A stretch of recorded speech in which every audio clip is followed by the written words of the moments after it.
Big Ange Postecoglou is not the man to blame for the mess that Nottingham Forest find themselves in this Sunday. Big Ange was sacked a little over 18 minutes after they lost 3-0 at home to Chelsea on Saturday at the City Ground. And the Chelsea fans, they were singing along with some of the Forest fans, "You're getting sacked in the morning." It wasn't the morning. Big Ange seen driving out of the stadium literally a matter of minutes after the final whistle blew. Marinakis himself was in attendance, and Marinakis was the man to pull the trigger. He was waiting in the tunnel for Big Ange, who stayed out on the pitch to applaud those still inside of the City Ground at the full-time whistle. And look, I've called for him to be sacked, and I'm not a Nottingham Forest fan, but it just hasn't worked, has it? Let's be honest, 9 games, no wins. And for moments, like against Newcastle, Forest were wasteful, especially in the first half, where they had a few gilt-edged chances to give themselves the lead against what was a very, very sloppy Chelsea in the Premier League on Saturday. But like all good sides in the Premier League, if you don't take your chances, expect the bigger and better sides to do better. And after half-time, Chelsea were ruthless. Achapom, Reece James, and obviously Pedro Neto put Big Ange Postecoglou to the sword. And my very first question is, will we ever see Postecoglou on the touchlines in the Premier League again? I don't think so. I don't think so. He may have won the Europa League with Spurs. He pointed to that in that combative, fiery press conference on Friday afternoon, and some commended him for that. I was included in that. I liked the way he came out fighting. He mentioned, quite interestingly, that there had been no conversations between him and Marinakis or Edu, another person that I believe has a lot to answer for in this mess that Forest find themselves in. But he said there'd been no conversation. So why, one game after the international break, do Forest sack him? Why not get rid of him when he lost to Newcastle and give the new manager, who we're going to discuss who the favourites are in this video, why not give him the opportunity to work with the players? Why leave it to Big Ange over the international break, only to sack him one game after? Absolutely pointless. You know, this should have been somewhat a fairy tale season for Nottingham Forest this year, back in a major European competition for more than 20 years. Marinakis has invested 180 million into the first team squad. He is commended for that. But I think questions can already be asked about the players bought. Are some of them actually good enough? Does Edu need to take the blame for some of this as well? As an Arsenal fan, I'm absolutely delighted that Marinakis managed to convince him to join his football operation, given that we've bought in Berta and done an unbelievable window so far. But who really takes the blame? Forest fans never really wanted to lose Nuno. And I wouldn't write off the fact that when Nuno returns, he'll beat this Forest side. You're in a relegation dogfight. Big Ange was supposed to be the one that was going to deliver the sexy Ange Ball style football. It never got off the ground. It's short-sighted by Marinakis. 9 games to sack a manager, 39 days in the job. I want to know who's paying for the apartment that Big Ange has just rented and moved into. Will that be Nottingham Forest?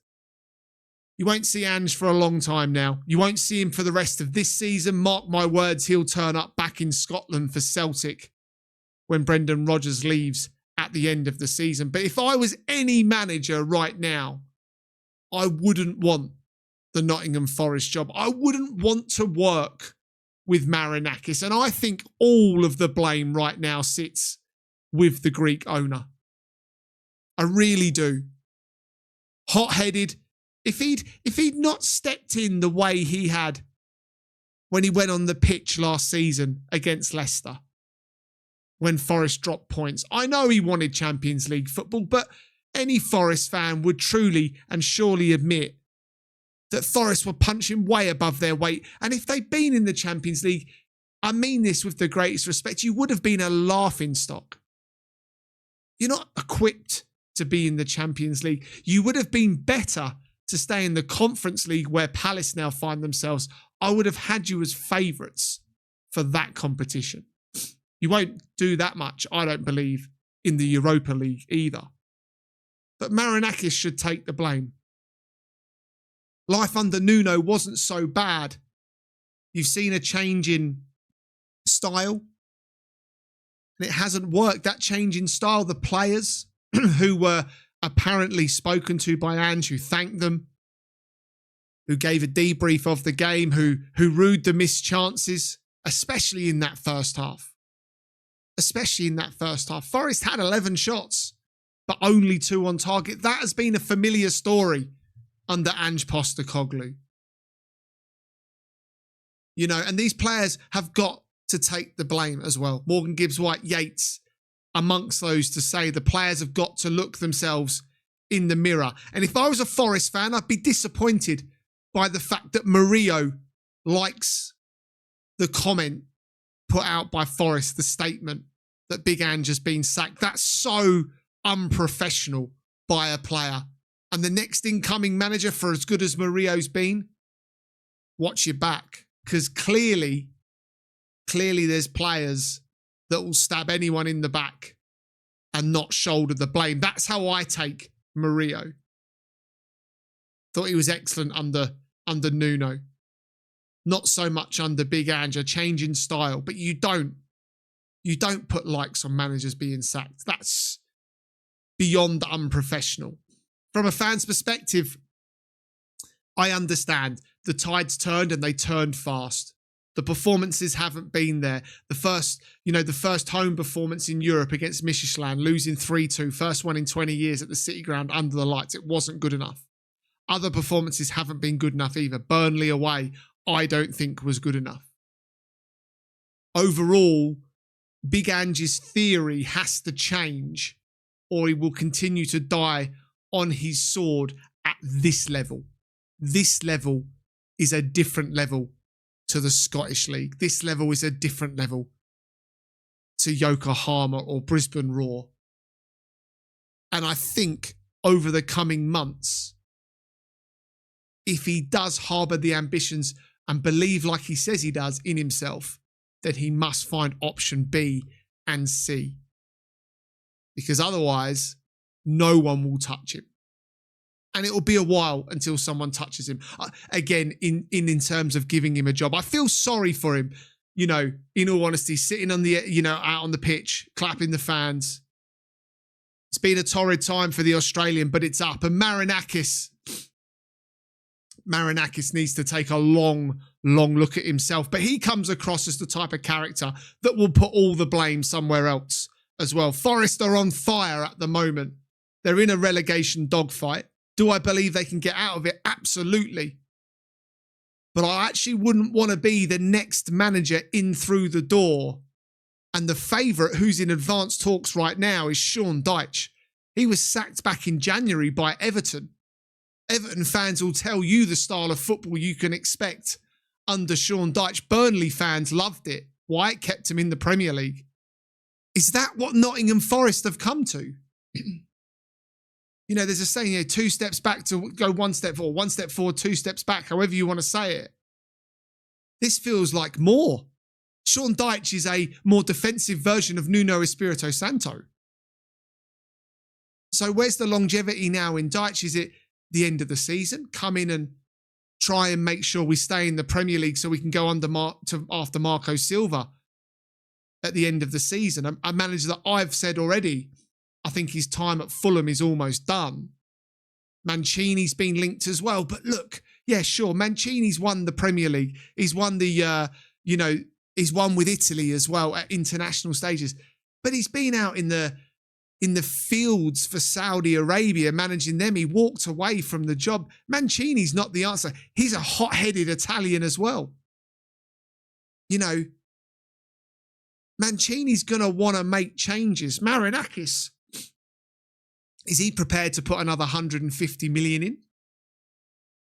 Because Mancini will make changes to that playing squad. There'll be players there that don't fit what Mancini wants. Sean Dyche feels like a manager that will work with those players. But when I look at the quality in Elliot Anderson, Morgan Gibbs-White, those types of players, they're not Sean Dyche system players either. Sangare is, Douglas Luiz is, you'll be super solid, but it's going to be long ball football. And you've brought in the likes of back where you've got Hudson-Odoi, you've got good wingers. Dyche ain't going to be interested in those. It's going to be a long ball up to Chris Wood, a player he knows well from Burnley. Knockdowns, set piece FC, my team Arsenal get called that. It's downhill for Forest. It is so different to 6, 7, 8 months ago. And I'm sure Nuno's laughing. And Forest fans, you must be pulling out your hair. As I said at the very top of the show, this was meant to be almost like a celebratory season being back in Europe. And if Sean Dyche is going to go in there, then I tell you what, he will better be brave, because I don't believe he'd take Marinakis walking into dressing rooms to dress down people like they're a 10-year-old at school. Sean Dyche ain't doing that. Mancini wouldn't take it either. Who do you want, Nottingham Forest fans, next? Did you want Postecoglou to lose his job? Was the transition between Nuno and Postecoglou's style the wrong move in hindsight? There are other options out there I think could do a very, very good job. But the problem for me is Marinakis. And I'd love to know your opinions on it today. As I said, the performance against Newcastle for 60 minutes wasn't that bad. The performance in the first half yesterday wasn't that bad. But the moment a team scores against a team that is bereft of confidence, the heads drop. They look to their manager for answers, and Big Ange just didn't have those answers, did he? It's over for him, 39 days, only eclipsed by Big Sam, who went in with the fire hose reel at Ellen Road to try and save Leeds a few years ago. Should the sign be up in the sky for Big Sam next at the City Ground, Sean Dyche is pretty much that. Guys, do me a huge favour. Drop a like on this video if you haven't done so already. Give me your opinions on the sacking of Big Ange. Sean Dyche next. Marinakis, where does the blame lie? Let me know your thoughts down in the comments. Thanks for watching. Make sure you check out some other content. There's reviews of other Premier League games as well. Chelsea march on. The Forest is on fire. And Marinakis is firmly to blame. I'll see you in the next one.